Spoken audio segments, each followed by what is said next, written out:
বুদ্ধিজীবীদেরকে হত্যা করছে ভারত। যেভাবে হোক, যে কোনো কায়দাই হোক, একটা দলকে, একটা গোষ্ঠীকে ক্ষমতা চেয়ারে বসাতে হবে। একই দেশ, একই ভাষা, একই মানুষ, তাদের উপর তার সরকার এভাবে গণহত্যা চালাচ্ছে। সিভিক রয়্যাল রিসোর্ট, সবুজে ঘেরা আভিজাত্য। আমার মাথায় যদি বাস পড়ে, আগে গ্রামে দেখা যেত তাল গাছের উপর বাস পড়ছে, তাল গাছটা একটু ফরফর করে উড়ে গেছে।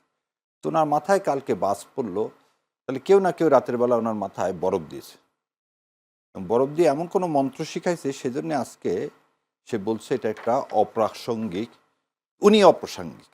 এই বুদ্ধিজীবীদেরকে যে কারণে হত্যা করছিল সেদিন ভারত, আজকে একই কারণে আমাকে, হাদিকে, ফারুক ভাইকে, আপনাকে, যারা ভারতীয় আধিপত্যবাদের বিরুদ্ধে বলবো, তাদেরকে কি করা হবে?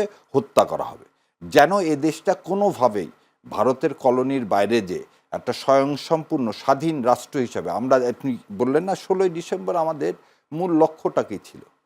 পাকিস্তান আধিপত্যবাদ থেকে আমরা মুক্ত হব, মুক্ত হয়ে আমরা একটা স্বাধীন দেশে বসবাস করব গর্বের সাথে। সেই গর্বের সাথে যখন করব, 16ই ডিসেম্বরের পরে আপনি কি করলেন? মেজর জলিলকে, 71 সালে মেজর জলিলকে ভারতীয় বাহিনী অন্তরীণ করলেন, সে একজন সেক্টর কমান্ডার। তাহলে সেদিনই বোঝা গেছে যে আমরা যে স্বাধীনতার সূর্যটা 71 সালে 16ই ডিসেম্বর উদিত হয়েছে, সেই সূর্যটা কেউ না কেউ মেঘাচ্ছন্ন করে দিতে চায়। সেই জন্যই কিন্তু আমাদের 36শে জুলাই। আর ভাই, আপনাকে একটা জিনিস বলি, বললেন না একটু আগে দুষ্কৃতিকারী বা ওই ভাইদের পার্টির যাকে 14 দল, এরা কি সিং টুগেদার স্যাং টুগেদার, নৌকা মার্কা নিয়ে তো সবাই ভোট করছে। এবং এই হাসানুল হক ইনুরা, জাসদের যদি 22,000 কেন 2জন কর্মীও যদি মরে থাকে এবং শেখ মুজিব তাদেরকে মেরে ফেলে দিয়ে থাকে, এটা তো অস্বীকার করার কিছু না। আপনি সংখ্যা বাদ দেন, 22,000 হলো না, তাহলে সেই রক্তের সাথে বেইমানি করে ইনুরা আওয়ামী লীগের সাথে হাত মিলানো না? যে ইনুরা ওপারে যেতে পারেনি, ওপারে গেলে ভারত তাদের বামফ্রন্ট যারা করতো, কাজী জাফর থেকে শুরু করে আসম আব্দুর রব থেকে শুরু করে, তারা তো ওপার যেতে পারেনি। আজকে তারাই কি করতেছেন? ওনাকে সমর্থন করতেছেন। এবং এই জাতীয় পার্টি আপনি দেখেন তো, জাতীয় পার্টির ফিলোসফিটা কি? Is there any philosophy? সেই পার্টিটা কি করলেন? 13 সালে তারা ঘোষণা দিলেন আমরা ইলেকশনে যাব না। ওপার থেকে কি আসলেন? ফরেন সেক্রেটারি আসলেন, এসে এরশাদ সাহেবের কানে একটা পরামর্শ দিলেন, জেলের মধ্যে থাকতে চাও না বাইরে থাকতে চাও? কারণ খালেদা জিয়া তোমাকে জেল থেকে কোনোদিন বের করবে না। এই জেলের ভয় পেয়ে যে লোক সেদিন কম্প্রোমাইজ করে বিনা স্বীকৃতির মাধ্যমে পরের দিন কি বলে দিলেন? হ্যাঁ, আমরা ইলেকশনে যাব। এবং ভারত কি ন্যারেটিভ দাঁড় করলো? বেশিরভাগ লোক ইলেকশনে গেলে সেটার নাম গণতন্ত্র। আজকে হঠাৎ করে ভারত ইনক্লুসিভ এই কথাটা পাইলো কোথায়? এবং আরও একটা জিনিস আপনার মাধ্যমে বলে দিই, গণমাধ্যম কর্মীদের জন্য, ভাই যেমন বললেন না ন্যারেটিভ তৈরি করা, কেন ভাই ইনক্লুসিভ? তুমি যে স্বেচ্ছায় এই দেশ ছেড়ে চলে গেছে, কেউ তো এখানে জোর করে তো হাসিনাকে পাঠায় দেয়নি, যে স্বেচ্ছায় চলে যাবে তাকে আপনি জোর করে কেন প্রাসঙ্গিক করতে চাচ্ছেন? আপনার উদ্দেশ্যটা কি? কেন ভারতকে আপনি প্রাসঙ্গিক করতে যাচ্ছেন? কেন ভারতীয় আধিপত্যবাদের কাছে আপনি স্যারেন্ডার করতেছেন? এই যে আজকে একটা দেখলাম যে সায়ের মন্তব্য করছে, বাক স্বাধীনতা বন্ধ করে দেওয়া হচ্ছে, আনিসদেরকে কি অ্যারেস্ট করে। শোনেন সায়ের সাহেব, একটু দয়া করে রোকেয়া পাচির সম্পর্কে আপনি একটু লেখেন, যে অনলাইনে রোকেয়া পাচি কি করতেছে। শাওনকে ডিবি অফিসে নিয়ে যেয়ে আপনি কেন অ্যারেস্ট করতে পারলেন না? কেন আনিসেরা প্রাসঙ্গিক করতে চাচ্ছিল আওয়ামী লীগকে? কেন মাসুদ কামালরা দুইটা আওয়ামী লীগের মধ্যে একটা ইনোসেন্ট পার্টি আর কি নর্মাল পার্টি করতেছে, এই চিন্তাটা নিয়ে এসেই আপনি করলে গিয়ে হত্যাযজ্ঞ করলেন।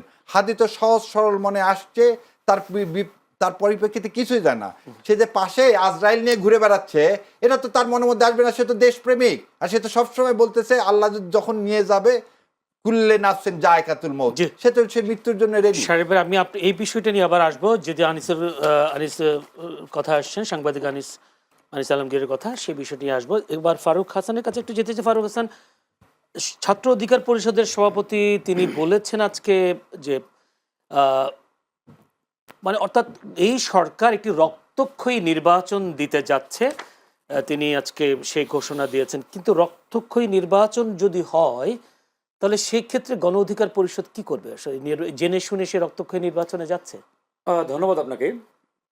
শুরুতেই বলে রাখি যে অন্তর্বর্তীকালীন সরকার বা এই সরকারে যারা দায়িত্বে রয়েছেন, এই সরকারের বিভিন্ন অ্যাডভাইজার যারা আজকে রয়েছেন, এই যে এরা নানান পরিকল্পনা, নানান যে বক্তব্য দিচ্ছেন, আসলে এই বক্তব্যের সাথে বাস্তবতার কোনো মিল আছে কিনা? ধরুন আপনি মুখে বলছেন এক, বাস্তবতা ঠিক তার উল্টো। তাহলে কি আমি ধরে নিব যে আপনি যেটা বলছেন এটা আপনি বোঝাতে চাচ্ছেন না? যেমন সরকার একদিকে কি বলছে, আমরা একটি অবাধ, সুষ্ঠু, ফ্রি অ্যান্ড ফেয়ার ইতিহাসের ঐতিহাসিক নির্বাচন জনগণকে উপহার দেব।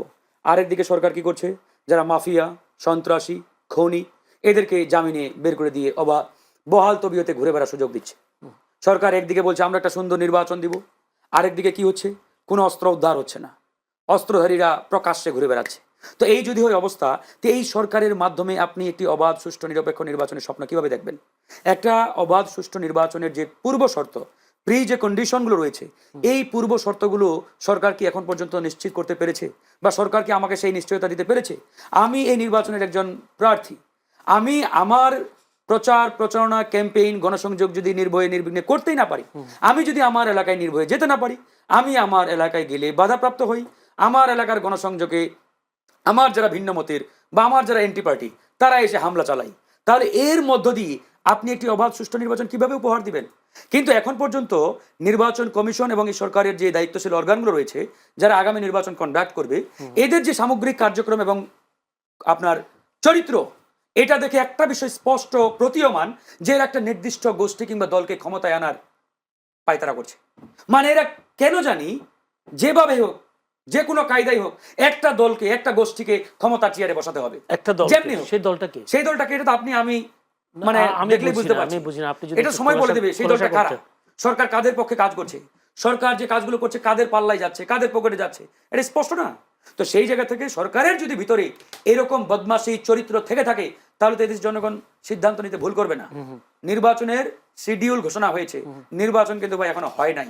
সুতরাং এটা কোনো ভাববার কারণ নেই যে সরকার তাদের মন মতো করে চাইবে, আসুন সবাই অংশগ্রহণ করুন, আমরা একটি অবাধ, সুষ্ঠু নির্বাচন উপহার দেব, আর তলে তলে 2008 সাল মার্কা একটা ইঞ্জিনিয়ারিং ইলেকশন জনগণকে উপহার দেবে। এদেশের পাবলিক ওই এত কাঁচা মাথা নিয়ে রাজনীতি করে না, কাঁচা মাথা নিয়ে বেঁচেও মানে থাকবে, এত ফাঁদ দেখেও তারপর আপনারা নির্বাচনে যাবেন। ফাঁদ আমরা দেখতে পাচ্ছি এখনো। ধরেন যে ফাঁদের যে অবয়ব, একবারে ভ্রূণের জায়গা আছে। যদি এটা ডে বাই ডে বড় হয়, ডালপালা মেলে, তাহলে আমরা আমাদের মতো সিদ্ধান্ত নিব, জনগণের মতো সিদ্ধান্ত নিবে। আমাদের বক্তব্য এবারে ক্লিয়ার কাট যে আমরা অবশ্যই নির্বাচন ফেব্রুয়ারির মধ্যে চাই। বুদ্ধিজীবী হত্যার সাথে জড়িত পাকিস্তান হানাদার বাহিনীর সাথে এই দেশের দোসর রাজাকার আলবদর আলশাম ছিল, এখন মিয়া গোলাম পরোয়ার, তার বক্তব্য একটু ভিন্ন দেখা যাচ্ছে। বিষয়টা কি আসলে? দেখেন, as far as I remember,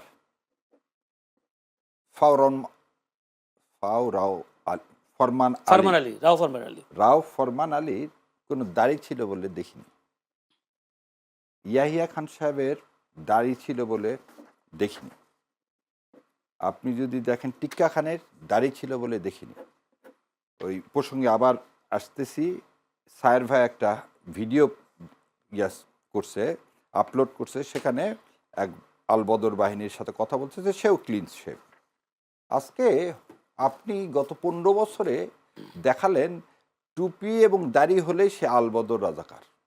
যদি আপনার এই কনসেপ্টটা নিয়ে নিই, আর আপনার প্রশ্নের তাহলে প্রথম কথা হলো টুপি এবং দাড়ি এটা একটা কাল্পনিক মিথ, একটা ইউটোপিয়া, যা আসলে যাদেরকে আপনি আলবদর রাজাকার বলতেছেন তারা না। এবার দ্বিতীয় একটা জিনিস বলি, মুক্তিযুদ্ধ চারু মজুমদার বইটা লিখছেন নেসার আহমেদ। নেসার আহমেদ তার বইয়ে বলতেছেন যে দেখেন আমাদেরকে 16ই ডিসেম্বর বাংলাদেশকে একবারে সব জায়গায় এলাকা স্বাধীন হয়েছে না, স্বাধীন হওয়া শুরু হয়ে গেছে, কিন্তু অক্টোবর থেকে বিভিন্ন জায়গায় সেগমেন্ট করে স্বাধীন হওয়া শুরু হয়েছে। এবং আপনি একটা জিনিস দেখবেন যে কখনো ওই পাকিস্তান বাহিনী এই 30,000 সৈন্য সারা বাংলাদেশের সমস্ত জায়গা কভার করেছিল এটা না। তাহলে আপনি এপ্রিল মাসে বৈদ্যনাথ তলায় আপনি যে বিএসএফ নিয়ে এসে যে শপথ নিলেন, তাহলে তো আপনি সেটা পারতেন না। তাহলে 16ই ডিসেম্বরের আগে যেসব অঞ্চল স্বাধীন হয়ে গেল সেসব অঞ্চলে তাহলে আলবদররা কোথায় গেল? এই জন্যে এই বইটার কথা বললাম। এই বইটা বলতেছে 14 তারিখে ঢাকা শহরেও কোনো কে ছিল না, কোনো আলবদর রাজাকার কিছু ছিল না। এবং আরেকটা জিনিস আপনাকে বলি, আপনারা হয়তো সবাই জানেন ববিতা কে ছিল। ববিতা হচ্ছে জহির রায়হান সাহেবের শালী। ববিতা আনন্দ ভুবন পত্রিকায় 1997 সালে 16ই মার্চ একটা সাক্ষাৎকার দিলেন, সাক্ষাৎকার একটু অংশ খালি পড়ে শোনাই। জহির ভাই বাসায় কাউকে কিছু না বলে মিরপুর গেলেন, তার সাথে ছিল একজন ভারতীয় ব্রিগেডিয়ার। সেই ব্রিগেডিয়ার রাতে আমাদের বাসায় ডিনার করার কথা ছিল। সন্ধ্যার সময় ব্রিগেডিয়ার সাহেব আমাদের গ্যান্ডেরের বাসায় ফোন করে বললেন ডিনার খাওয়া হবে না, কেননা জহির রায়হানকে খুঁজে পাওয়া যাচ্ছে না, বলে তিনি ফোন কেটে দিলেন। ববিতা তো জীবিত, ববিতা জীবিত। আচ্ছা, সুমিতা দেবী, জহির রায়হানের ঘটনাটা তো 72-এর 30 জানুয়ারি আমি বল 14ই ডিসেম্বর কথা তো বাদ দিলাম, তখনও আপনার কথা। আমি একটু আগে যখন বললাম হাদির কথা, যে আজকে আমাদেরকে দেখেন, আমি প্রথম টক শোয়ে গেছিলাম। না, আমি যে শাহরির ভাই, আমি একটা বলি, রাজাকার আলবদর আল শামসা কি তাহলে এই হত্যার সাথে জড়িত ছিল না? এটাই কি বলতে আমি বলতে চাই যে শেখ মুজিবুর রহমানকে, ওই জন্য বললাম যে দুইটা অংশ পড়ে শোনায়, তাহলে আপনারা নিজেরাই বলবেন যে কেন আমি বলতেছি যে এই কাজগুলো করছে ভারত। এখানে পাকিস্তানের এর সাথে জড়িত হওয়ার কোনো কারণ ছিল না। এবং এইখানে ওই নীলিমা ইব্রাহিম শেখ সাহেবকে বলতেছে, নীলিমা ইব্রাহিম কয়েকজন শেখ মুজিবকে পিরাপিরি করেছিল বুদ্ধিজীবীদের জন্য আলাদা স্মৃতিসৌধ নির্মাণের জন্য। বিরক্ত হয়ে শেখ সাহেব বললেন, আপা এত বেশি মিনার বানালে ওই সব পিলারে গরু বেঁধে রাখা হবে। উনি বলতেছে নীলিমা ইব্রাহিমরা যে বুদ্ধিজীবীরা যারা মারা গেছে তাদের জন্য পিলার করেন, আর শেখ সাহেব বিরক্ত হয়ে বলতেছে এত পিলার করেন না, ওখানে গরু বেঁধে রাখা হবে। তাহলে শেখ সাহেব যদি জানতোই, আজকে তার মানে জন্ম শতবার্ষিকী অনুদায় হাজার হাজার কোটি টাকা আপনি খরচ করলেন, আজকে যদি আমার, তাহলে আপনি 72 থেকে 75 কোলাবরেটর একে সবার বিচার করলেন, আপনি ইনকোয়ারি রিপোর্টটা কেন প্রকাশ করতে দিলেন না যে বুদ্ধিজীবীদেরকে কারা হত্যা করছে? গত 17 বছরে শেখ হাসিনা কেন এইটা বের করলেন না? জান আপনি, আর শহীদুল্লাহ কায়সার ছেলে কি বলছে, যে আমার বাবাকে পাকিস্তানিরা হত্যা করেনি, বলছে তো। শমী কায়সার তো বলেনি না, আমার শমী কায়সার কি, দুই ভাই বোনের মধ্যে তো বাটোয়ারা মামলা সবসময় হয়, ভাই বোনের জমি জমার মধ্যে। শমী কায়সার এমপি হতে পারছে ওই জন্য বলেনি, আর একজন হয়তো সৎ সেজন্য এমপি হয়নি। আপনাকে যে কথাটা হাদির ভাইয়ের কাছ থেকে নিয়ে আসলাম, আমরা যে কথাটা তো আপনাকে বলতে, জাহিদ ভাই একদিন বলছিল ইসলামী বিদ্বেষী কথা বললে আমাদের জীবন কি হয়ে যায়, বিপন্ন হয়ে যায়। আমি বলে দিচ্ছি, জাহিদ ভাইয়ের টকশো সারাদিনে 4-5টা করে বেড়াচ্ছে, তাদের জীবন কোথাও বিপন্ন হয়নি। বিপন্ন হচ্ছে ভারতীয় আধিপত্যবাদের বিরুদ্ধে কথা বললে আমাদের জীবন বিপন্ন হচ্ছে। ঠিক একই জিনিস 72 সালে, আপনি একটা জিনিস বলি, শহীদুল্লাহ কায়সার, জহির রায়হান, যত প্রফেসর ছিল বিশ্ববিদ্যালয়ে, তারা ছিল সবাই সমাজতান্ত্রিক মনা। তারা এদেশে একটা সমাজতন্ত্র কায়েম করতে চাইছিল, যেটা সিপিএম ওপারে করছে। সেই সমাজতন্ত্র কায়েম করতে চাইছিল, সেটা ইন্দিরা গান্ধী কখনোই করতে দিতে চায়নি। ইন্দিরা গান্ধী ভেবেছিল আওয়ামী লীগ তো শেখ মুজিব আমার পকেটে আছে, আমি যা বলবো তাই করবে, এই দেশটা তো আমার করদ রাষ্ট্র। কিন্তু এই শিক্ষিত সমাজ যদি বেঁচে থাকে, তারা তো আমাদেরকে কোনোদিনই কি করতে দিবে না, বাংলাদেশকে একটা করদ রাষ্ট্রে পরিণত করতে দিবে না। সেই থিম থেকেই তারা সেদিন এই বুদ্ধিজীবীদেরকে হত্যা করছে। এবং আমি আপনাকে, আপনার মাধ্যমে সমস্ত মানুষকে বলি, নির্মল সেনের আমার জবানবন্দি বইটা পড়েন। সেখানে নির্মল সেন বলতেছে এই হত্যাকাণ্ডের সহিত ভারত জড়িত। মেজর জলিল কি অপরাধ করছিল? একটা সেক্টর কমান্ডার, তাকে কেন আপনি অ্যারেস্ট করে রাখলেন 71 সালের ডিসেম্বর মাসে? তাকে কেন আপনি অ্যারেস্ট করে রাখলেন? ভারত কেন অ্যারেস্ট করলো? সো আজকে যেটা সেক্রেটারি জেনারেল বাংলাদেশ জামাত ইসলাম, সত্য এখন বের হয়ে আসতেছে। সেই সত্যটা কি, ভারতের বিপক্ষে কথা বললেই সবাই ভাবতেছে আমরা মুক্তিযুদ্ধের বিরুদ্ধে কথা বলছি। না, মুক্তিযুদ্ধ আমাদের সম্মানিত জায়গায়, কিন্তু প্রকৃত সত্যটা জানতে হবে আমাদেরকে।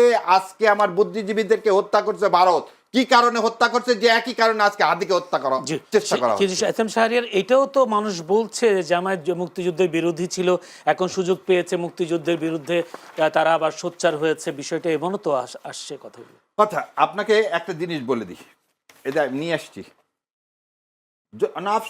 শফিক আহমেদ আইনমন্ত্রী ছিলেন, শফিক আহমেদ সাহেবকে চেনেন, তার ওয়াইফ ছাত্র ইউনিয়ন করতো। উনি আওয়ামী লীগের সময় 93 সালে আইনমন্ত্রী হলেন। উনি কি বলতেছেন দেখেন, আওয়ামী লীগের 33 জনকে 71 সালে বহিষ্কার করা হলো কি কারণে? তারা পাকিস্তানের প্রতি আনুগত্য প্রকাশ করেছেন। আর রাও ফরমান আলী বলতেছেন কি 88 জন টিক্কা খান সরকারের সাথে আনুগত্য স্বীকার করে সরাসরি স্বাধীনতার বিরুদ্ধে অবস্থান নিছেন।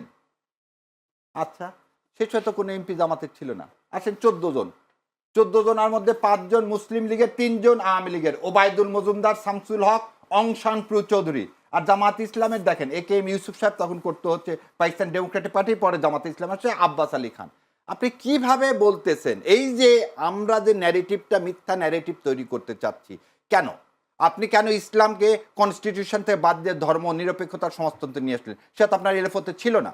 তা আপনি ভারত যে প্রোডাক্ট যে কথাটা বলছে, কেন আমি একটু আগে আনিস আলমগীরের কথাটা বললাম, ভারত যে কথাটা এখানে বলতে পারছে না সেটাই তো আপনি মিডিয়ায় কি করতেছেন, এই লোকগুলোকে দিচ্ছেন। আর এই অথব্য, আমি আবারও বলতেছি, এই অথব্য সরকারের, ইউনূস সরকার একটা অথব্য সরকার। আজ পর্যন্ত হাদির যারা গুলি করলেন আমরা সবাই নাম পর্যন্ত মিডিয়ায় বলে দেওয়া হলো, আর তিনি তাকে কি করতে পারলেন না, ধরতে পারলেন না। জি। এই উপদেষ্টাদের আর এই পদে থাকার এই তিনজনের স্বরাষ্ট্র আইন এবং পররাষ্ট্রের কোনো রূপ অধিকার নেই। ক্ষমতায় যারা ছিলেন তাদের দায় এড়াতে পারেন না, এই কথাটা ফারুক হাসান বলেছেন। জামায়াত তো ক্ষমতায় ছিল, তারাও কি এই দায়ে পড়ে কিনা? আচ্ছা, আপনার এই প্রশ্নের উত্তর দেওয়ার আগে একটু সবার সামনে দেখাই ইতিহাসের চিহ্নপত্র, এই ৩য় খণ্ডের পেজ নম্বর ৬৯৯। আমি একটু পড়তেছি। শহীদুল্লাহ কায়সারের মৃত্যুর সংবাদ শুনে জহির রায়হান একেবারে ভেঙে পড়েন। সাংবাদিক সম্মেলন করলেন ১৭ তারিখে, করে তিনি বললেন আমি শ্বেতপত্র প্রকাশ করব। বুদ্ধিজীবীদের হত্যার জন্য তিনি আওয়ামী লীগ নেতৃত্বকে দায়ী করেন এবং মুজিবনগর সরকারের সকল গোপন তথ্য ফাঁস করে দিবেন বলেও ঘোষণা করেন। এখন আপনার কথায় আসে, ভারতে যে ভাই সাহায্য করার কথা বললো, ভারত খুব পরোপকারী সাহায্য করবে। কাশ্মীর দখল করলো কেন? নাগাল্যান্ড মিজোরামবাসী তাদের স্বাধীনতার জন্য ঘোষণা করলেন, আপনি নাগাল্যান্ড মিজোরামের মাটিকে রক্তে লাল করে দিলেন। আপনি হায়দ্রাবাদকে জোরপূর্বক কি করলেন, ভারতের মধ্যে নিয়ে নিলেন। সিকিমকে নিলেন, গোয়াকে নিলেন, 12টা প্রিন্সেস স্টেটকে নিলেন। হঠাৎ আপনার এত ভালোবাসা হয়ে গেল কেন বাংলাদেশকে আপনি স্বাধীন করার জন্যে? আচ্ছা বুঝলাম, 16 তারিখে যখন পাকিস্তান সেনারা আত্মসমর্পণ করলেন, আমার তো মুক্তিযোদ্ধারা ছিল, তাদের হাতে তো অস্ত্র ছিল। আপনি প্রতিটা ডিস্ট্রিক্ট, জেলা, ইউনিয়ন পরিষদে কেন ইন্ডিয়ান সেনাবাহিনী পাঠালেন এবং সমস্ত অ্যাডমিনিস্ট্রেশন দখল করে নিলেন, ইনক্লুডিং আমাদের সেক্রেটারিয়েট? ভাই, সত্যকে সত্য মানতে হবে। ভারত চেয়েছিল হায়দ্রাবাদের মতো, কিন্তু ভারত সেটা পেরে ওঠেনি, কারণ আমরা সেটা করে উঠতে দিইনি। সেই জন্যেই 22,000 যে জাসদ কর্মী, মানে সেটা এই দেশের এই সোনার বাংলা সন্তানেরা, মেজর জলিলরা তো এই ভারতে আধিপত্যবাদের বিরুদ্ধে কথা বলছে বলেই ইন্ডিয়া তো পারেনি আমাদেরকে সিকিম বানাতে। আর আপনার কথা এখন আসি, জামাতে ইসলাম বিএনপির সাথে 5 বছরে 2টা মন্ত্রিত্ব ছিল।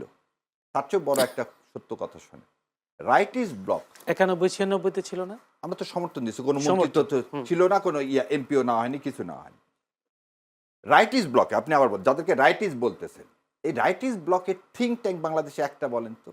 গত 54 বছরে একটা থিঙ্ক ট্যাঙ্ক করতে দেয় না। যেমন সিপিডি, আপনি দেখেন সিপিডি কি দেবব্রতরা করে ফেলে দিছে, ওখানে ডানপন্থী কেউ আছে না।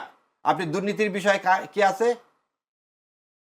আপনি যতগুলো থিঙ্ক ট্যাঙ্ক, শাহরিয়ার কবির থেকে শুরু করে মুনতাসির মাউন্ট, আমাদের এটা হচ্ছে আমাদের ব্যর্থতা। এটা আমি বলবো না যে বাংলাদেশ জামাতে ইসলামের ব্যর্থতা, এটা বিএনপির ব্যর্থতা, যে আমরা থিঙ্ক ট্যাঙ্ক করে আজ পর্যন্ত সঠিক ইতিহাস মানুষের গোড় দরায় পৌঁছায় দিতে পারিনি, যেটা সবার কাছে গ্রহণযোগ্য হবে।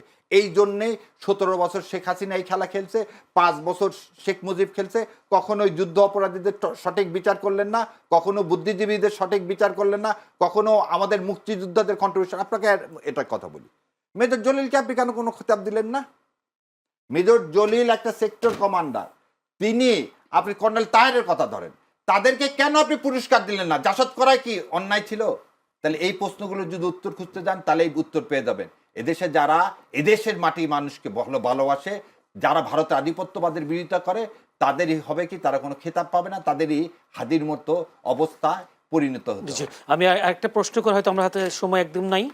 আপনি আনিস আলমগীরের কথা বলছিলেন, আনিস আলমগীর আপনি বলছিলেন যে ভারতীয় আধিপত্যবাদের বিষয়টা তারা প্রতিষ্ঠা করবার চেষ্টা করছে। এই যে মানুষ এখন, আনিস আলমগীর এখন কারাগারে, যদি বলে 5 দিনের রিমান্ডে হয়েছে, আনিস আলমগীরকে কেন গ্রেফতার করা হলো? যদি বলি, তাকে বলা হচ্ছে যে একটি সন্ত্রাস বিরোধী আইনে করা মামলায় গ্রেফতার হয়েছেন সাংবাদিক আনিস আলমগীর। তিনি 5 দিনের রিমান্ডে গেছেন, তিনি আজকে কারাগারে উঠে আবার অঝরে কেঁদেছেন, এরকম একটি নিউজও হয়েছে। আপনি এটাকে কিভাবে দেখছেন? কোনো কারণে কারো বক্তব্য বন্ধ করে দেওয়া, নাকি আসলে তার অপরাধ ছিল? প্রথম জিনিস হচ্ছে, আপনার সন্তান যদি গুলিবিদ্ধ হয়, সেটা আপনার সন্তান মানে তো আমারও সন্তান, তাই না ভাই? আমি কি ওই দিন নিহারি খেতে খেতে নিহারি চুষবো আর সেই ছবি দিব, আর আমি বলবো এই ছেলেটার বিষয়ে আসলে অনেক কিছু বলার আছে, এই কথা বললে আপনি কি ভাববেন, কি মেসেজটা সাধারণ মানুষকে দিচ্ছেন? আপনি আনিস আলমগীর করেন নাই কথাটা, কিছু বলেন না, ছবিটা দিয়ে নন্তকে নিয়ারি খেতে যাচ্ছেন, হাতি যেদিন আপনি গুলিবিদ্ধ হলেন। দ্বিতীয় কথা, জেস মিল বলছে স্বাধীনতাকে এনজয় করতে গেলে, স্বাধীনতা মানে এই যে আমরা এখানে আসছি আমি আপনাকে মেরে যাবো, এটা না। এটা মানে স্বাধীনতা না, স্বাধীনতা শুড বি লিমিটেড। আপনি এই দেশকে ধারণ করতেছেন, আপনি 36শে জুলাই হাজার হাজার আমার সন্তানদের শহীদ, সেই আত্মাকে আপনি কি কোনোভাবে বিশ্রদ্ধা করতে পারেন? আর আজকে আনিস আলমগীর সাহেবের একটা স্টেটমেন্ট দেখান তো আপনি, যে ওই সেদিন আমি ইয়াকেও জিজ্ঞাসা করছিলাম, তুষার সাহেবকেও জিজ্ঞাসা করছিলাম, আচ্ছা জয়কে নিয়ে আপনি ইন্টারভিউ করছেন, একবার ওই কেন জিজ্ঞাসা করলেন না জয়ের মা 13 সালের ইলেকশন কেন এমন করলো, 18 সালের ইলেকশন কেন এমন করলো? আপনি তো সেই প্রশ্ন জিজ্ঞাসা করেননি। আপনি গদগদ হয়ে তাকে কি বানাতে চাইলেন? আপনি বাংলাদেশের আইটি সেক্টরের মহানায়ক, সে বিপ্লবের ধারাকায়। আপনারা এই প্রশ্ন করলেন কেন? কেন আপনারা তাবেদার, আপনাদের কোনো মেরুদণ্ড নাই, এবং মেরুদণ্ডহীন লোক আপনারা করেন কি, ইন্ডিয়া ওপারে যা বলে সেই টাকা পেয়ে যা বলতে বলে এদেশের মিডিয়াতে আপনারা তাই বলেন, এবং তাই করতেছে। আনিস আলমগীর, তুষারদের একটা নির্দিষ্ট এজেন্ডার বাইরে তারা কখনো কথা বলে না, তারা বড় বড় কথা বলে। তাহলে আমার প্রশ্ন, তারা একদিনও কেন গত 17 বছর জেল খাটলো না? আয়নাঘর তো অনেক দূরের কথা, তারা একদিনও কেন, এই যে একজনের নাম কি আলম জানি না, উনি হঠাৎ করে আমেরিকা থেকে এসে কি হঠাৎ করে তিনি কখন কোন দল, যে উনি বলছিলেন 12 সালে জাতীয়তাবাদের দাফন হয়ে গেছে, কাফন হয়ে গেছে, সে আজকে বিশাল জাতীয়তাবাদী। কিন্তু জাতীয়বাদী আবার ফাঁক ফোকর দিয়ে আবার কি করেন, কোনোভাবে আওয়ামী লীগকে ইনক্লুসিভ করা যায় কিনা। মানে এই লোকগুলোকে তো আপনি নিয়ে আসছেন পার্টিকুলার পারপাসে রে ভাই। কোথাও আমাদের দুই ভাইয়ের মধ্যে তো কথা হচ্ছে না। আমরা তো এবং আপনারা দেখেন, আমরা যারা এই ভারতীয় আধিপত্যবাদের বিরুদ্ধে যাব, মিডিয়া হাউসগুলো তাদেরকে আস্তে আস্তে কমায় দিবে। যারা এরকম আগ্রাসী কথা বলবে, সত্য কথা বলবে, তাদেরকে মিডিয়া হাউস জায়গা দিবে না। মিডিয়া হাউস কাকে জায়গা দিবে? যারা কম্প্রোমাইজ করে কথা বলবে। কিন্তু আপনার কাছে সেলুট, আপনারা আমাকে ডাকতেছেন, আমরা বলতে পারতেছি, সেই জন্য এই আপনার চ্যানেলকে বিশেষ করে আমার অন্তরের অন্তঃস্থল থেকে আমি ধন্যবাদ জানাই। যদি এই যে জামাত সম্পর্কে আগে নেগেটিভ ধারণা ছিল, মানুষ এখন পজিটিভ, এই বিষয়ে কিছু বলতে চান কিনা, তারপর আমি নতুন প্রশ্নে যাব। এটা তো আমার কাছে একটা উদ্ভট প্রশ্ন মনে হলো, যে আগে নেগেটিভ ধারণা ছিল এখন পজিটিভ, তার মানে ইতিহাস বদলে যাচ্ছে। দেখুন, 17 বছর 18 বছরের জামাত সম্পর্কে নতুন করে বয়ান দেওয়া হয়নি, হয়তো বয়ানটা বেশি হয়েছে, চর্বিতে চর্বণ হয়েছে, এটা হতে পারে। এই যে তথ্যগুলো, এই তথ্য তো আমরা তো আর কেউ 71-এর প্রজন্ম না, আমাদের 71-এর পরে আমাদের জন্ম। হ্যাঁ, বিষয় হচ্ছে যে তার জন্য তো ইতিহাস রয়েছে। এখন জামাত, আমি ধরে নিলাম জামাত যুদ্ধাপরাধী নয়, আমি ধরে নিলাম তর্কের খাতিরে, যুদ্ধাপরাধ তো সংঘটিত হয়েছে নাকি? আমরা যে ধরনের রায় শুনলাম 21শে আগস্ট গ্রেনেড হামলা, যে রায় দেওয়া হলো, অনেকে মন্তব্য করছিলেন যে মনে হচ্ছিল পৃথিবীর বুকে 21শে আগস্ট নামে কোনো হত্যাকাণ্ডই ঘটেনি। মনে হচ্ছিল যেভাবে আর কয়েকটি বিষয়, আচ্ছা 10 টাকা অস্ত্র মামলায় যখন বিচার রায় হলো এই সরকার আমলে, অনেকে মন্তব্য করছেন তার মানে কি 10 টাকা অস্ত্রটা আসলো থেকে, তেমন মানে 10 টাকা অস্ত্র বাংলাদেশের বুকে আসেনি। আমার কাছে তো মনে হয় যুদ্ধাপরাধ বলে কিছু ঘটেনি পৃথিবীতে বা বাংলাদেশের বুকে। যদি ঘটে থাকতো তাহলে সেটা নিয়ে আসতো। আমি ধরে নিলাম তর্কের ক্ষেত্রে, আমি যদি বলছিলাম যে জামাত কোনো প্রকার মানবতা বিরোধী অপরাধ বা যুদ্ধাপরাধ করেনি, হয়েছে তো, আর যদি হয়ে থাকে তার বিচারটা কোথায়? আওয়ামী লীগ করেছে কয়েকটা টোকেন বিচার, কই এই সরকার এত এত বড় বড় ঘটনা ঘটাচ্ছে, এত এত বড় বড় কাজ নিচ্ছে, সেই বিষয়টাই মীমাংসা করেনি কেন? আওয়ামী লীগের মানে ফ্যাসিবাদ নাম দিয়ে আগে সেটিকে সম্পূর্ণ পলিটিক্যালি সব কিছু হচ্ছে। আওয়ামী লীগ যেমন একা নির্বাচন করতে চেয়েছে, বিএনপিকে বাদ দিয়ে বা অন্য দলকে বাদ দিয়ে একা একা নির্বাচন করেছে, দিনে ভোট রাতে হয়েছে, এখন তার চেয়ে কি বাইরে কিছু? সেম আওয়ামী লীগ মনে করেছে বিএনপি বা জামাতকে বাদ দিয়ে সে কৌশলে নির্বাচন করে ক্ষমতা থাকবে, তাও তো সে কৌশল করেছে। আর এখন তো আপনি পুরোপুরি বাদ দিয়ে দিচ্ছেন। আল মামুন সাহেব যে বললেন যে যেখানে সবাই সর্বসম্মতভাবে আওয়ামী লীগকে নিষিদ্ধ করার পক্ষে, কে? শুধুমাত্র এনসিপি দাবি তুলেছিল, জামাতও কিন্তু দাবি তোলেনি। জামাত বলছে জনগণ রায় দেবে। বিএনপি সরাসরি প্রথম দিকে বলেছিল যে আমরা কোনো দল নিষিদ্ধের পক্ষে নই। যখন এটি নির্বাহী আদেশে নিষিদ্ধ করা হলো তখন বিএনপি মুখ রক্ষার্থে, ওই যে ভোটের রাজনীতি, পরে এসে বললো আমরা সাধুবাদ জানাই। বিএনপি তো বলেছে তারা লিখিত দিয়েছিলেন আগে, এটা বলে এটা পরে পরবর্তীতে বলছে, তার আগে তো অলরেডি রেকর্ডেড মিডিয়াতে, হ্যাঁ চাইনি, নির্বাহী আদেশে কোনো দল নিষিদ্ধ করতে চায় না, এরকম কথা বলে আসছিল। আওয়ামী লীগকে আপনি নিষিদ্ধ করেন, বিচারিক প্রক্রিয়ার মাধ্যমে করেন। যদিও আমি কোনো দল পৃথিবীতে, এক নাৎসি ছাড়া পৃথিবীতে আর কোনো দলকে নিষিদ্ধ করা হয়নি, হয়ে থাকলেও আমার জানা নেই, হয়তো কোথাও কোথাও হয়েছে, আমার জানা নেই। এখন বাস্তবতা হচ্ছে যে আপনার আওয়ামী লীগ, আপনি আওয়ামী লীগের বিচার করবেন, করেন। আপনি আওয়ামী লীগ যারা দুর্নীতি করেছে বা এই যে 5 আগস্ট অভ্যুত্থানের আগে এই আন্দোলনের সঙ্গে মধ্যে যারা নিহত হয়েছেন, তাদের হত্যাকাণ্ডের সঙ্গে যারা জড়িত, তাদের বিচার করবেন, ঠিক আছে।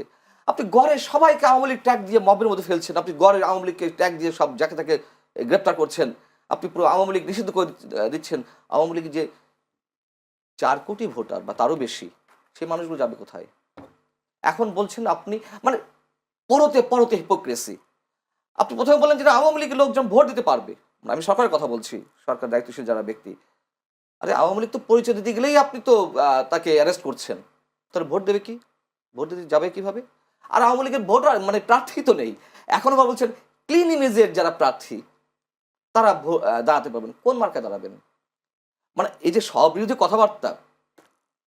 এখন মূল জায়গাটা আসি, আপনি জামাত সম্পর্কে বলছিলেন, এই বয়ানগুলো নতুন কিছু নয়, হয়তো কখনো এখন আপনি শুনছেন না 71 সম্বন্ধে কি জঘন্য উচ্চারণ করা হচ্ছে, এখন কোনো প্রতিবাদ আছে?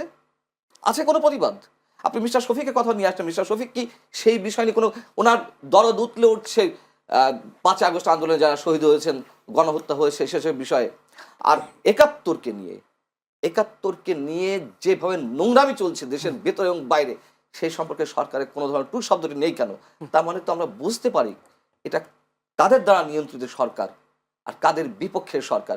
সো এগুলো আমার মনে হয় এগুলো নিয়ে কথা বলা, আমি একজন সংবাদকর্মী হিসেবে মনে করি যে সময়ের অপচয়। যা হচ্ছে আমরা জানি কি হচ্ছে, কোন দিকে যাবে।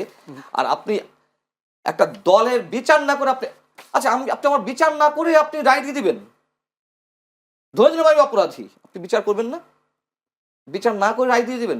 এবং যে বিচারের মুখোমুখি হয় তার তো জামিনেরও অধিকার আছে, তা আওয়ামী লীগ তো জামিনও পায়নি। আপনি একবারে নিষিদ্ধ করে দিচ্ছেন, একবারে ফাঁসির রায় দিয়ে দিচ্ছেন। আপনি বলছিলেন যে আসলে কেউ কেউ মুক্তিযোদ্ধা শেখ মুজিবুর রহমানকে নিয়ে নানা ধরনের বক্তব্য দিয়ে যাচ্ছেন, তারা বিভিন্ন তথ্য দিচ্ছেন, বই খুলে দিচ্ছেন। আসলে এই কি ইতিহাসকে বিকৃত কোন করছে? বই আপনি না, বিভিন্ন জন, আমি বিভিন্ন টক শোতে দেখছি। না, আমি আমার প্রশ্নটা শেষ করি। জি জি, ইতিহাসকে আসলে কেউ কি বিকৃত করবার চেষ্টা করছে, নাকি আগে কোনো সময় বিকৃত করা হয়েছিল? বিকৃত হয়েছেই, ইতিহাসে বিকৃতি তো এই নতুন কিছু না, বিকৃত হয়েছে। তাহলে এই প্রশ্ন আওয়ামী উঠছে লীগ কেন বারবার? আওয়ামী লীগ খণ্ডিত করেছে ইতিহাস, এর আগের সরকারগুলো বিকৃত করেছে, এখন আবার বিকৃত হচ্ছে। আওয়ামী লীগের এক ধরনের চক্রান্ত রয়েছে, যারা নির্বাচন করার জন্য প্রস্তুতি নিচ্ছে, এরকম 50 জন প্রার্থীকে টার্গেট কিলিং করা হবে, আমি এমন তথ্য পেয়েছি। আরো তথ্য পেয়েছি যারা প্রার্থী রয়েছেন তাদের গুপ্ত হত্যা করার প্ল্যান আওয়ামী লীগের রয়েছে। এভাবে নির্বাচন বানচালের চক্রান্ত তাদের রয়েছে। গণ অধিকার পরিষদের কেন্দ্রীয় সাধারণ সম্পাদক রাশেদ খান এইসব কথাগুলো বলেছেন। আপনি কি মনে করেন, আওয়ামী লীগের কি সে শক্তি আছে যারা দলের প্রধানের একটা মৃত্যুদণ্ড রায়ের পরে একটা মিছিল বিল করতে পারলো না, তারা সেই দলের নেতাকর্মীরা কিভাবে একটা হত্যা চালাবে? আপনি যার কথা বললেন তিনি তো একটা রাজনৈতিক দলের প্রতিনিধিত্ব করেন, তারা তো বলতেই পারেন। আওয়ামী লীগ যদি বলে যে ঘরে ঘরে গিয়ে আওয়ামী লীগের ছাত্রলীগের নেতাদেরকে হত্যা করা হচ্ছে, এই বায়বীয় কথা বলে তো লাভ নেই। তবে হ্যাঁ, আওয়ামী লীগ নির্বাচন প্রতিহত করবে, প্রতিহত করার জন্য একটা, বা প্রতিহত মানে কি, বানচাল, এই শব্দ ঠিক আছে। মানে এই কথাগুলো সজীব ওয়াজেদ জয় তিনি নিজে বলেছেন রয়টার্সকে, যে আওয়ামী লীগকে ছাড়া নির্বাচন হলে আওয়ামী লীগ সেই নির্বাচন প্রতিহত করবে। এটা হচ্ছে বাস্তবতা। এর বাইরে আর কি গুপ্ত হত্যা কি আর কি আছে আমি জানি না। তবে আমি একটু বলি, না, আজকে আবার তফসিল, কালকে তফসিল ঘোষণা হচ্ছে। আওয়ামী লীগ হচ্ছে এটা বলতে পারেন না, হতে পারে, হ্যাঁ হতে পারে। সেক্ষেত্রে তো আওয়ামী লীগ অংশ নিতে পারছে না, আওয়ামী লীগ ছাড়াই তো নির্বাচন হতে যাচ্ছে। হ্যাঁ হ্যাঁ, সেটা তো এখন দেখাই যাচ্ছে আওয়ামী লীগ ছাড়া নির্বাচন হতে যাচ্ছে। আল মামুন এই বিষয়টাই কি দেখেন বাংলাদেশের ইতিহাসে, আওয়ামী লীগ ছাড়া যে দেশটা বলা হয় যে আওয়ামী লীগের নেতৃত্বে মুক্তিযুদ্ধের মাধ্যমে বাংলাদেশ স্বাধীন হয়েছে, আওয়ামী লীগ ছাড়া এই নির্বাচনে এই আন্দোলনে 5 আগস্টের আন্দোলনে বা অভ্যুত্থানে আওয়ামী লীগের অসংখ্য পরিবারের সদস্য ছিল এই আন্দোলনে। আমি দায়িত্ব নিয়ে বলছি, সাধারণ মানুষের ইনভলভমেন্ট ছিল। সাধারণ মানুষের ইনভলভমেন্ট না থাকলে তো এই আন্দোলন সফল হতো না, প্রশ্নে উঠতো না। গুটি কয়েক ছাত্রের নেতৃত্বে এই অভ্যুত্থান সংগঠিত হবে, মানে সফল হবে, প্রশ্নে উঠতো না। সাধারণ মানুষ কেন নেমে এসেছিল? ক্ষোভ ছিল, বঞ্চনা ছিল। কিসের থেকে ক্ষোভ ছিল? ভোট দিতে পারছে না, দুর্নীতি রয়েছে, স্বজনপ্রীতি রয়েছে, লুটপাট রয়েছে, চাঁদাবাজি রয়েছে। আমি যদি বলি যে এই আন্দোলন বা এই অভ্যুত্থান সাধারণ মানুষের সঙ্গে প্রতারণা করা হয়েছে, করেছে, সাধারণ মানুষ প্রতারিত হয়েছে, আপনি কি আমাকে চ্যালেঞ্জ করতে পারবেন? আওয়ামী লীগ ফ্যাসিবাদ হয়ে উঠতে 15.5 বছর লেগেছে, আর বর্তমান সরকারকে তো অনেকে ফ্যাসিবাদ বলছে 15.5 মাসের মধ্যে। 15.5 মাস তো ইম্পর্টেন্ট গুণে 1 মাসের মধ্যেই চাঁদাবাজি, দুর্নীতি, মব, যে মবের কথা বলছিলেন আল মামুন, যে প্রথম দিকে হয়েছে, এসব বয়ান কিন্তু সরকারের যা দায়িত্বশীল ব্যক্তি রয়েছে প্রথমে তো মব স্বীকার করতে চায়নি। ওগুলো মব নয়, ওগুলো ক্ষোভের বহিঃপ্রকাশ। প্রধান উপদেষ্টা প্রেস সচিব নিজে বলেছে এগুলো মব নয়, এগুলো ক্ষোভের বহিঃপ্রকাশ। আবার তিনি আবার পরবর্তীতে বলছেন মব নিয়ন্ত্রণে এসেছে। তাহলে আগেরটা কি বলেছিলেন? আগেরটা যে বললেন ক্ষোভের বহিঃপ্রকাশ, মব না, আবার তিনি নিজে মুখে সেটা স্বীকার করে বলছেন নিয়ন্ত্রণে এসেছে। মানে আল মামুন সেই ধরনের কথা বলছেন আমি জানি না। আমি অ্যারেস্ট হয়েছিলাম এই 3.5 মাস আগে, আগস্টে। হ্যাঁ, আল মামুন যে বললো কমে এসেছে, হ্যাঁ হয়তো কমে এসেছে, আগের মতো হচ্ছে না। তো আগস্টে হলে কয় মাস পরে, এটা 1 বছর পরে। 1 বছর পরে কি মব কমেছিল? আমি নিজে ফোন দিয়েছিলাম পুলিশকে, মুক্তিযুদ্ধ হয়েছিল, ওখানে তো আওয়ামী লীগের কোনো ইনভলভমেন্ট ছিল না। আর আপনি যদি বলেন যে 71 মঞ্চে রয়ের ইনভলভমেন্ট রয়েছে, রয়ের ইয়ে রয়েছে, কি বলে এটা মানে অর্থায়ন রয়েছে, টাকা দিচ্ছে, ভারত থেকে নিয়ন্ত্রিত, ওই যে বায়ু বিয়ে কথাবার্তা বলে তো লাভ নেই। যেটা এখান পান্নাত্য ছিলেন এই আন্দোলনে যারা আটক ছিলেন তাদের পক্ষে তিনি রিড করেছিলেন। যেটা এখান পান্নাত্য কখনো আওয়ামী লীগ করেনি। তার ডাকে যে একটা আলোচনা সভা হওয়ার কথা ছিল সেখানে মব ক্রিয়েট করা হলো। উনি তো জাননি ওখানে, উনি জানেন উনি অসুস্থ, উনি দেরিতে গেছেন এবং তার গাড়ির উপরে আক্রমণ করা হয়েছে, উনি সেটা স্টেটমেন্ট দিয়েছেন। আচ্ছা, বিষয় হচ্ছে কি, এইগুলো আসলে পক্ষ বিপক্ষ নিয়ে কথা বললে আমরা এর থেকে বেরোতে পারবো না। দ্বিতীয় কথা হচ্ছে যা চেয়েছিল, যা ছিল, এই যে উপায় হচ্ছে এটাই, অবশ্যই একটা ইনক্লুসিভ নির্বাচন হতে হবে। আওয়ামী লীগ আমলে একা, আচ্ছা বিএনপিকে 5টা সিট দিয়েছিল 2018-তে, এটা বিশ্বাসযোগ্য? আপনি বলেন বিএনপি 5টা সিট পায়? আওয়ামী লীগ দিয়েছিল দয়া করে, হ্যাঁ কি দয়া? তাতে কি হয়েছে? তাতে হয়েছে গণবিস্ফোরণ জেগেছে না? মানুষের মধ্যে পুঞ্জীভূত ক্ষোভের বিস্ফোরণটা আমরা দেখেছি না? যদিও তার পিছনে অনেক ধরনের প্লট নির্মাণ করা ছিল, এখন তো অনেক কিছুই বেরোচ্ছে, তথ্য প্রমাণ সহ বেরোচ্ছে। আপনার কলম্বিয়া ইউনিভার্সিটির অধ্যাপক জেফ্রি, সম্ভবত নামটা যদি ভুল না করে থাকি, তিনি বলেছেন, এবং এটি এটি এই যে এনসিপির যিনি অভিভাবক অনেকটা, ফরহাদ মাজহার, তিনিও বলছেন যে আমেরিকা প্লট নির্মাণ করা ছিল। কি পরিমাণ টাকা বিনিয়োগ হয়েছে?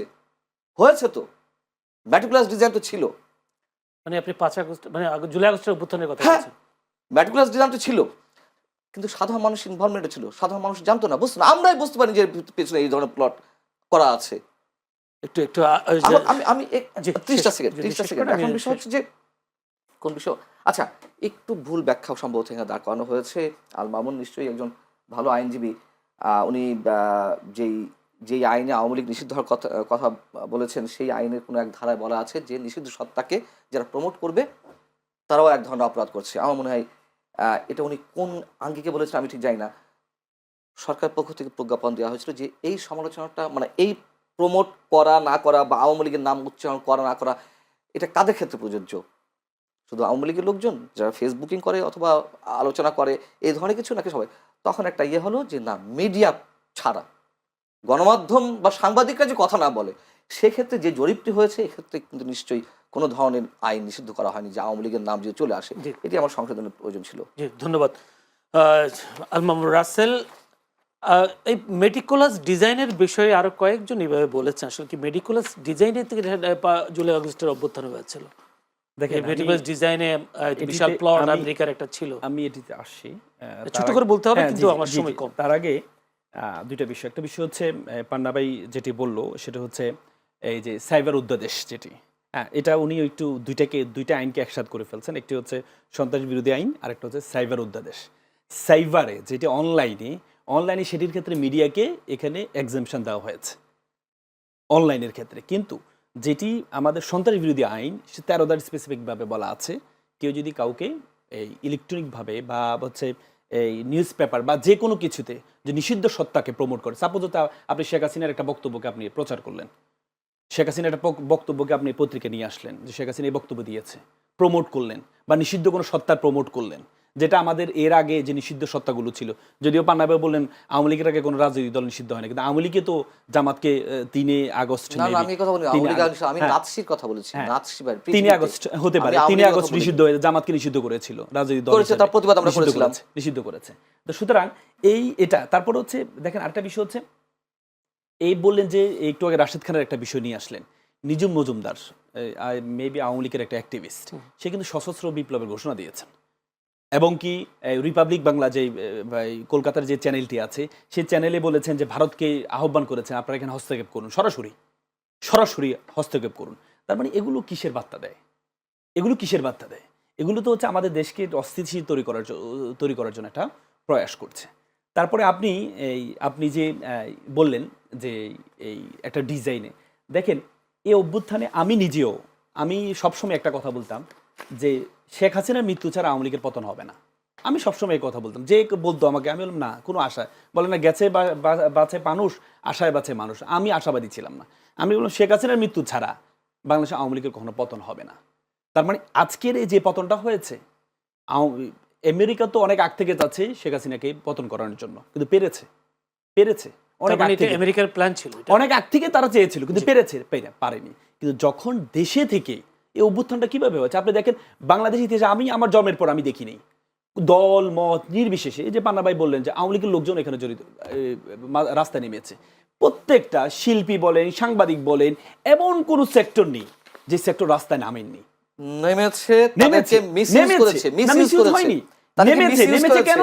যখন একটা পুলিশ বলছে যে একটা মানুষকে হত্যা করতে কত গুলি লাগবে, তার সন্তানকে গুলি করা হয়েছে। আপনি দেখেন 1971 সালে যারা আমাদের ভিন্ন, যাদের সংস্কৃতি ভিন্ন, ভাষা ভিন্ন, তারা আমাদের দেশে গণহত্যা চালিয়েছে। কিন্তু এবার কি হয়েছে? এবার হয়েছে একই দেশ, একই ভাষা, একই মানুষ, তাদের উপর তার সরকার এভাবে গণহত্যা চালায়। আরে ভাই, ওই গণহত্যার সাথে এই গণহত্যা তুলনা দিয়েন না, ওই গণহত্যার সঙ্গে এটা তুলনা দিয়েন না। না না, সেই গণহত্যা একটা সশস্ত্র সংগ্রাম, জনযুদ্ধ, সেটার সঙ্গে আপনি ওই গণহত্যাকে বলছেন, ওই গণহত্যাকে অ্যাড্রেস কিভাবে করছে? ওই গণহত্যাকে নিয়ে তো কেবল 30 লক্ষ নিয়ে আপনি দেখেন তারেক রহমান সাহেব নিজে যখন লন্ডনে একটা বক্তব্যে, তার একটা নেতা যখন বক্তব্য দিচ্ছিলেন 30 লক্ষ বললেন, তখন উনি ধমক দিয়েছেন, এই 2-3 লাখ টাকা, 30 লক্ষ কেন বলিস? আর আজকে দেখেন তারেক রহমান সাহেব, আমি খুব মজা পেয়েছি, উনি যখন এই যে শেখ হাসিনার যে এই ন্যারেটিভটা আবার নিয়ে আসলেন, উনি বললেন যে 1971 সালে যারা লক্ষ লক্ষ মানুষকে হত্যা করেছে, যিনি নিজে বলছেন 2-3 লাখ, লক্ষ লক্ষ মানুষ কি 2-3 লাখের অধিক? তার মানে একটা জামাতের মানে একটা দল যে লক্ষ লক্ষ মানুষকে হত্যা করে ফেলল। ধন্যবাদ। জামাত করবে কেন? এক মিনিট, যদি 1 মিনিট শেষ করে। এগুলো আসলে বিব্রতকর এবং আমাদের জন্য লজ্জার। আচ্ছা, ধরে দিলাম 30 লাখ মানুষ হত্যাকাণ্ডের শিকার হয়েছে, কারা করেছে? পাকিস্তান করেছে, এই দেশের দোষরা করেছে। এটা নিয়ে আমাদের এত অ্যালার্জি কেন? এই বিতর্ক তুলতে হবে কেন? আমি তো এই 30 লাখ মানুষের কথা বলছি না যে বিএনপি করেছে, আমি তো বলছি না যে সিপিবি করেছে, অমক করেছে, আওয়ামী লীগ করেছে, আরে পাকিস্তান করেছে। এতদিন যা প্রতিষ্ঠিত সত্য হয়ে আসছে, হতে পারে 25 লাখ, হতে পারে 20 লাখ, হতে পারে 15 লাখ, হতে পারে আবার 35 লাখ, সেটা নিয়ে বিতর্ক কেন করতে হবে? এবং এখন তো ওপেন বলা হচ্ছে 7,000 মানুষ শহীদ হয়েছে। মুক্তিযুদ্ধে নাকি 7,000 মানুষ শহীদ হয়েছে। আরে মুক্তিযুদ্ধকে প্রতিরোধ যুদ্ধ বলা হয়। আপনি বুঝতে পারছেন কোথায় আছি আমরা? এসব ফাজলামো বন্ধ করেন এগুলা। 7,000 তো তালিকা আছে, এগুলো কথা বলার সুযোগ করে দিচ্ছেন, মানে আমি তো আপনাদের আমরা তো তালিকা করে দিচ্ছি। ছি 16 ডিসেম্বর কালো দিবস, কই তার তো প্রতিবাদ করছেন না কেউ।